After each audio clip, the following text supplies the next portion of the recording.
Добрый день, я Александр Куликов, приветствую вас на своем канале. Я нахожусь на Староместской площади в Праге. На мой взгляд, одной из красивейших столиц Европы. Но сегодня я сюда приехал не за туристическими видами. В Праге меня ожидает большой квест. Во-первых, я должен пройти медицинскую комиссию второго класса для легких экипажей. И во-вторых, что самое главное, я должен сдать теоретический экзамен на получение РТИ, Private Pilot License. Ну или говоря по-русски, лицензии частного пилота. Вообще, если честно, очень волнуюсь. Поэтому отдельное спасибо и привет всем, кто уже держит за меня кулаки.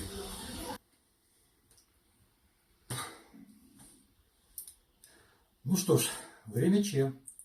Пора идти к местному доктору, или, как говорят здесь, литецкому лекарю.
Похоже, нам сюда.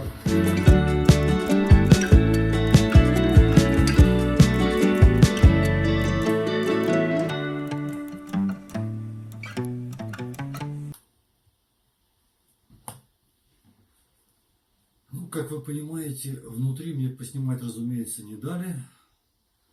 Поэтому расскажу, что и как там было.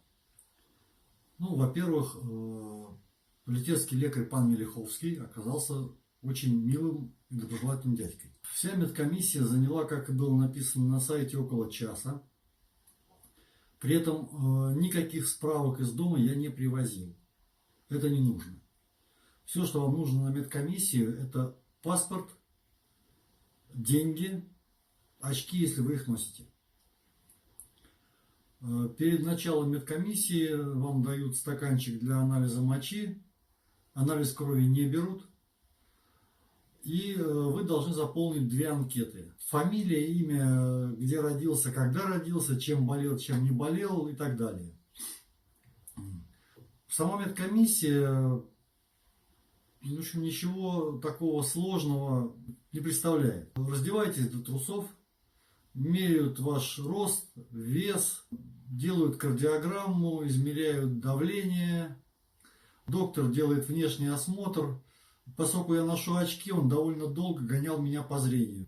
Читал таблицу в очках, без очков, с одним глазом, другим глазом. Цветоощущение по Рапкину — это когда вам дают книжку, где цветными кружочками нарисованы как бы картинка, в которой есть число. И вы должны сказать, какое число там нарисовано.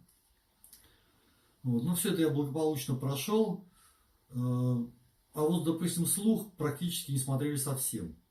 То есть он просто залез мне в каждое ухо, посмотрел туда и все. Вот как у нас раньше в поликлиниках отходили в эту сторону и шептали, вот такого не было. Потом он меня послушал стетоскопом. опросил по моей анкете, чтобы я подтвердил свои ответы, типа да, нет. И, в общем-то, все. Проблема возникла с одной из анкет. Там тоже нужно было поставить однозначные ответы, да или нет. Вопросы там, болел ли этим, болел ли тем, да, нет. И квадратики, соответственно, yes, no. Ну, я, как все порядочные, зачеркнул там, где no. Раз не болел, значит no. Доктор оказался чем-то очень недоволен. Говорит, неправильно все. Я говорю, как неправильно? Я же не болел, значит no. Нет, говорит, правильно писать yes.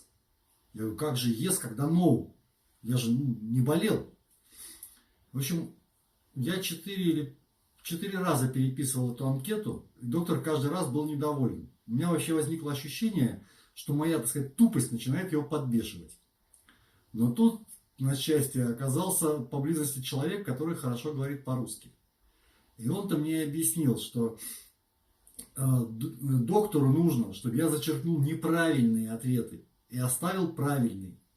Поскольку оставлю крестик, значит я зачеркиваю неправильный ответ.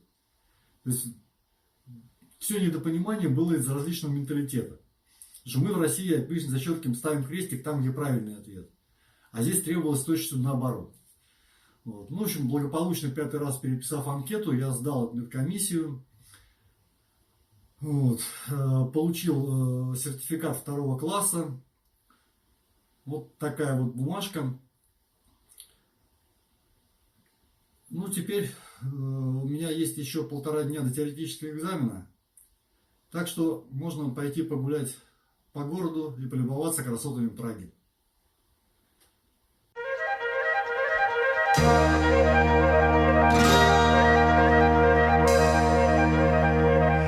Kde pak ty, ptáčku, hnízdo máš? Skrýš a zázemím. Vždyť ještě léčky málo znáš. Málo zdá se mi.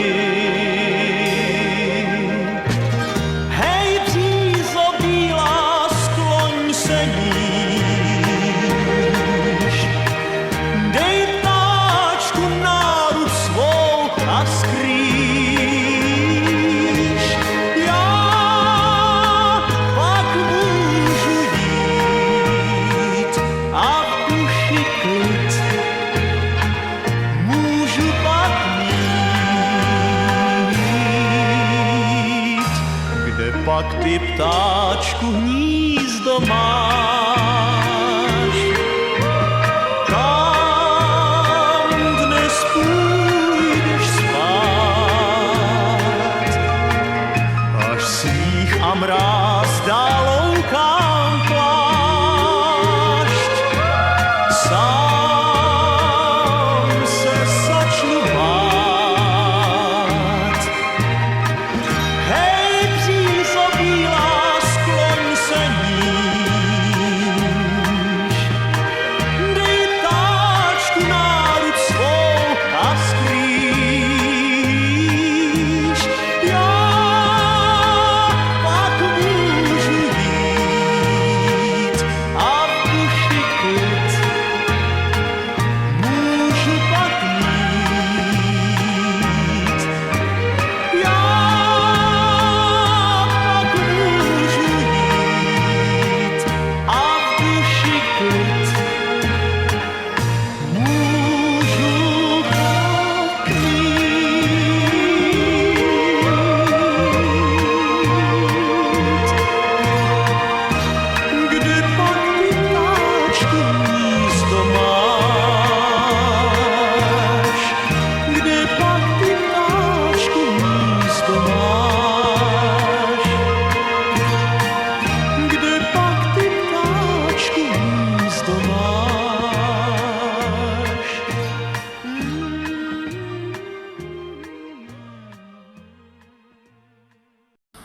Вот это точно памятник мне. Сижу, готовлюсь к экзаменам, но при этом все равно чувствую себя в глубокой заднице. Но вообще даже студенты знают, что учиться последнюю ночь перед экзаменом занятие беспонтовое. Поэтому все, спать.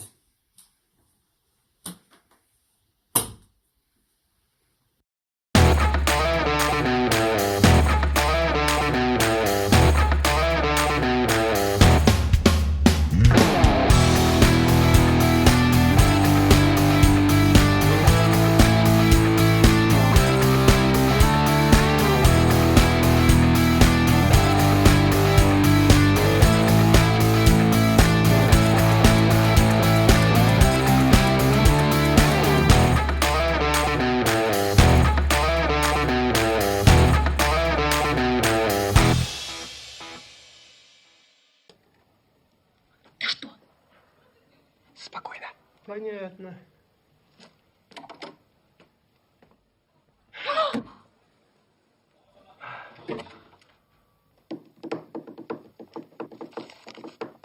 Берите билет.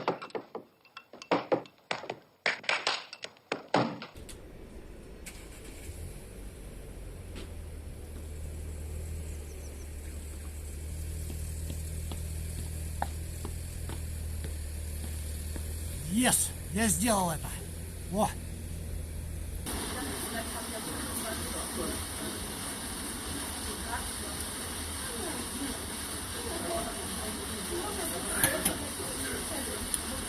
Сегодня у меня большой праздник. Я выполнил главный квест, ради которого сюда ехал. Я сдал теоретический экзамен PPL. Ну, в общем-то, конечно, не так страшен черт, как его малюют, но переживал сильно, готовился. У меня не было возможности учиться очно, но благодаря ковиду появилась такая опция, как заочный курс теории PPL. Я, в частности, проходил его у инструктора Михаила Парханского. Кому интересно, я оставлю все координаты Михаила в описании. Чем интересен этот курс? Вы проходите все материалы на английском языке, ну, с толковыми объяснениями, комментариями русскоязычного инструктора. И в конце курса вы получаете бумагу, которая дает вам право пройти теоретический экзамен CA-Чехии, то есть управление гражданской авиацией. Сам экзамен проходит один раз в месяц. Если точнее, то последнюю неделю каждого месяца и только 3 дня. Понедельник, вторник, среда. Поэтому, если вы не сдали, то в лучшем случае передать сможете через месяц. Ну, для меня это был вообще не вариант. Потому что ехать еще раз в Чехию, конечно, очень приятно, но весьма накладно. Соответственно, волновался сильно. На самом деле все оказалось не так страшно. Значит, экзамен начинается в 8 утра. То есть где-то без 15:08 нам нужно приехать на место. Персонал очень доброжелательный, вас зарегистрируют, вы заплатите 5000 крон за экзамен. Ну а дальше вас сажают в аудиторию, где уже на столах все приготовлено. Вы сдаете все 9 блоков по каждой дисциплине в течение 1 дня, то есть за раз. Соответственно, у вас будет на каждый блок бланк для ответов и бумаги, ну, листы с вопросами и ответами. На каждый вопрос 4 ответа: А, Б, С и Д. Соответственно, выбираете правильный и на бланке смотрите номер ответа, номер вопроса и ставите крестик. В общем, ничего сложного. Значит, все дополнительные материалы, таблицы, диаграммы, все вам дадут. Вот. Вам, возможно, понадобится навигационная линейка Е6Б. Ну, лично мне она помогла всего в 2 вопросах. Но лучше ее иметь. Значит, проходной балл, скажем так, 75% правильных ответов. Причем на каждый блок. Значит, блоки делятся, отличаются по количеству вопросов. 6 блоков по 12 вопросов и 3 блока по 16 вопросов. Соответственно, проходной балл на 12 вопросных блоках 9 правильных ответов. И на 16 вопросных блоках правильный проходной балл 12. Вот. Но у меня получилось по 1-2 ошибки на каждом блоке. То есть у меня не было ни одного безошибочного блока.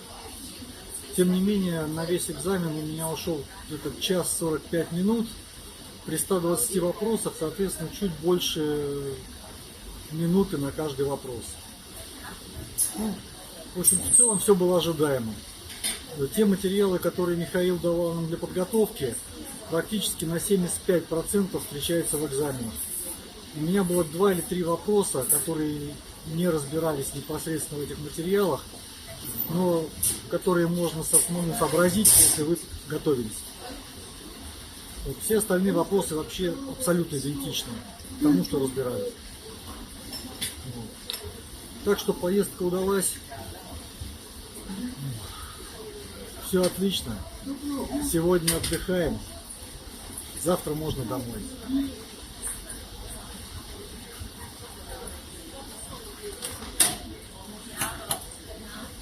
Увидимся в следующих выпусках. И осуществляйте свои мечты.